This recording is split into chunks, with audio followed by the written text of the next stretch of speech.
parents and future parents, I've got a very important question for you. When that day comes, and it will come, when your kids come up to you and they ask, "Is God real?" what are you going to tell them? Are you going to tell them with confidence that yes, God is real, and He created the universe, and He created this world, and He even created you?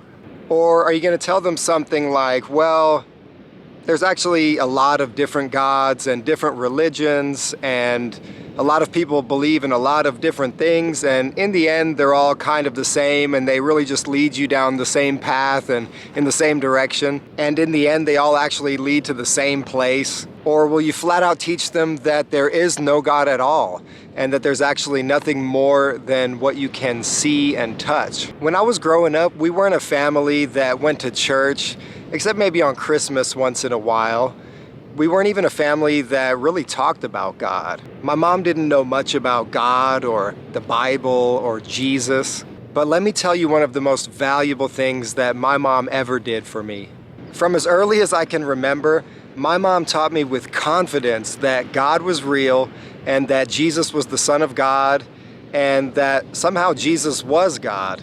And that was the extent of my religious training as a kid. But who would have known that something as simple as that would be used by God to instill a framework in me that I would use for the rest of my life? My mom had firmly planted a seed of faith in my heart, a seed that she didn't have the knowledge or ability to water. But the great thing about God is that He will send people to plant seeds of faith in your life, and then He will send other people to come and water those seeds. And then God will give the growth. Glory to God. And the Bible tells us, "So neither he who plants nor he who waters is anything, but only God who gives the growth. He who plants and he who waters are one, and each will receive his wages according to his labor. For we are God's fellow workers. You are God's field, God's building." So parents and future parents, this message is for you. When your kids come up to you and they ask you if God is real, tell them yes, God is real. Plant that seed in their heart. Even if you don't know much about the Bible, or even if you yourself don't go to church, give them that godly perspective. When my mom instilled that perspective in me, let me tell you some of the things that did for me in my life. First of all, it helped me walk through my life without a sense of fear or anxiety, because in my heart I knew that there was something much greater than me that was in control.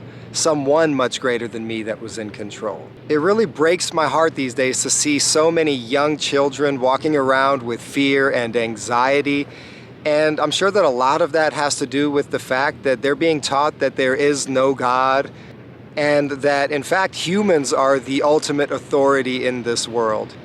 Who wouldn't have a sense of anxiety and fear if you believed that? But it also gave me an understanding of good and evil, that I could either choose to do things that were good and beneficial, or I could choose to do things that were evil and against the will of God. It also helped me walk through my life with a sense of accountability, an understanding that I would be held accountable for my actions. It also instilled in me the idea that heaven was waiting for me after I die, and that this world isn't our final destination. The Bible tells us to train up a child in the way he should go, and when he is old, he will not depart from it. So plant that seed in the heart of your children. Even if you feel like you're not totally equipped to water that seed, don't worry. God will send someone along to water that seed that you planted in the hearts of your children. And I know that this message may not be for everybody, but it's for anybody. Let it be for you.